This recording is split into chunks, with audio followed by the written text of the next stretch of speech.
চিড়েটাকে প্রথমে ভালো করে ধুয়ে নিতে হবে। চিড়েটা ভালো করে ধুয়ে নিয়েছি, এবার জল ছাড়িয়ে কিছুক্ষণ ঢেকে রেখে দেবো। এই দেখুন, এইভাবে চিড়েটা ঝরঝরে হয়ে যাবে। এবার কিছুটা চিনিবাদাম ভেজে নেব,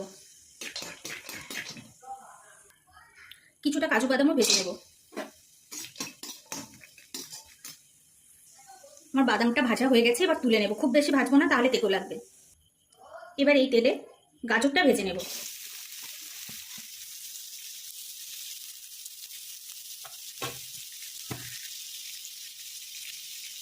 পরিমাণ মতো লবণ দিয়ে দেব।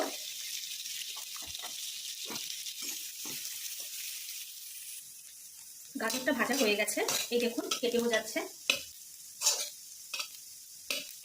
এবার এটাকে তুলে নেব। এবার ক্যাপসিকামটাকেও একইভাবে ভেজে নেব। অল্প একটু লবণ দিয়ে দিচ্ছি। ক্যাপসিকামটাও ভাজা হয়ে গেছে, এবার তুলে নেব।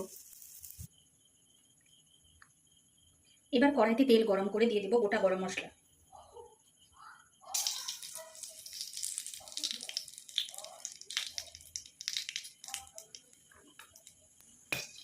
দিয়ে দিচ্ছি পেঁয়াজ কুচি। এবার পেঁয়াজটাকে হালকা করে ভেজে নেব। এবার ভেজে রাখা গাজর ও ক্যাপসিকাম কুচিটা দিয়ে দেব।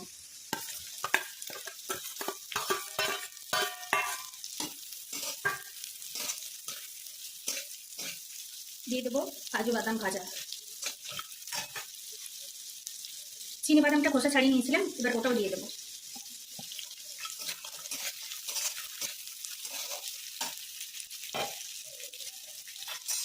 এরপর জল ছাড়িয়ে শুকনো করে রাখা চিড়েটাও দিয়ে দেবো।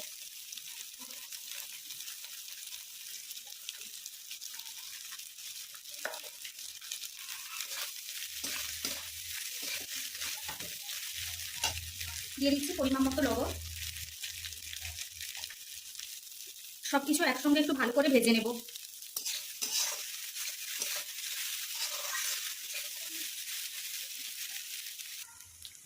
কিছুক্ষণের জন্য ঢেকে দেব। ঢাকনা খুলে দিয়ে দিচ্ছি কয়েকটা কাঁচা লঙ্কা কুচি। আবার একটু নেড়ে চেড়ে আবার কিছুক্ষণ ঢাকা দিয়ে দেবো, যাতে করে চিড়েটা খুব ভালো করে সেদ্ধ হয়ে যাবে। দিয়ে দিচ্ছি অল্প একটু মিষ্টি, খুব বেশি দেবো না। আমার চিড়ে পোলাওটা হয়ে গেছে, দেখুন কত সুন্দর ঝরঝরে হয়ে আছে, একটাও লেপটে যায়নি, কড়াতেও কোনো একটা আটকে যায়নি।